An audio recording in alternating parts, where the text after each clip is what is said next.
I'd like to share a few thoughts with you today about non-religious funeral service options. I'm going to begin by asking, have you ever heard the expression or perhaps seen it on a church marquee? Maybe even you've read it on a Facebook status. Live so that the preacher does not have to lie at your funeral. Most of us have probably heard that and probably have heard it several times. But within that provocative clip are several seemingly foregone conclusions. And one of those is the assumption that a preacher will be the one speaking at your funeral. And while this is true for most people today, there's a growing belief that this assumption will not be so readily made in coming generations of Americans. According to a Gallup poll conducted in 2010, 42% of Americans seldom go to church. 14% never go to church. And there's a considerably large number who consider themselves to be non-religious. According to another study by Pew Research, one group of Americans, those referred to as millennials, that is, those who were born between the years 1980 and 1999, are considered to be the least religious generation of Americans in American history.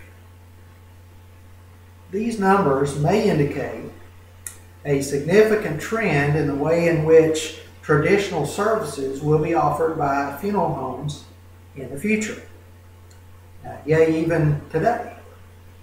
Traditionally, and most frequently, funeral homes are engaged in providing guidance and direction to families in planning a funeral service.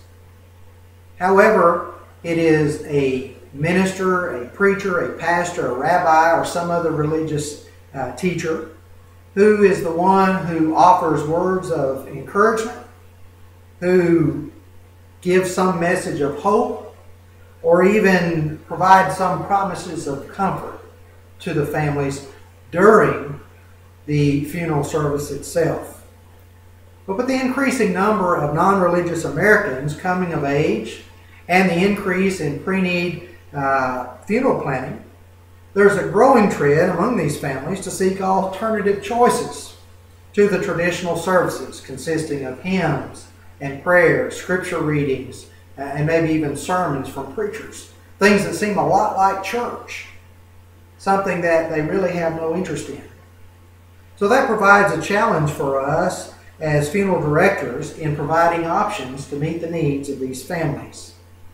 In a recent article, What Non-Religious Families Really Need, found in the June 2011 edition of the Director magazine, Lacey Robinson, a senior professional development trainer for Aurora Casket and a certified funeral celebrant, also a Kentucky licensed funeral home director and embalmer, suggests that funeral homes should, and I quote, make it a top priority to provide direction for non-religious families as a necessary element of service and key to ensuring your firm's long-term success.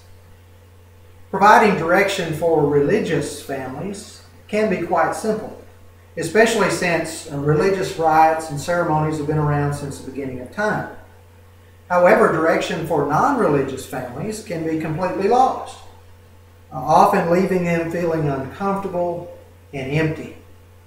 And that's certainly not the way we would like the families that we serve to go away, having no better estimation of our services than that. So what can we do to help them? Well, in her article, Robinson recommends that each funeral home should have a certified funeral celebrant on staff. This is a person who is trained to serve families by helping them to create a unique, life-honoring, non-religious event that provides meaning, value, and significance to family and friends. These celebrant services are all life story based.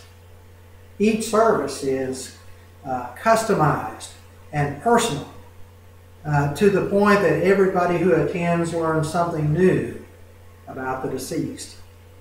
But in addition to learning about the life lived, it provides an opportunity for family and friends to be able to acknowledge the reality of death and move toward their pain.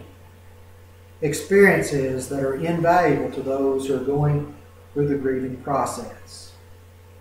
Insight Books and Insight Institute's website, www.insightbooks.com, is an excellent source for information and research if you're interested in learning more about life celebrants and the types of services that they provide.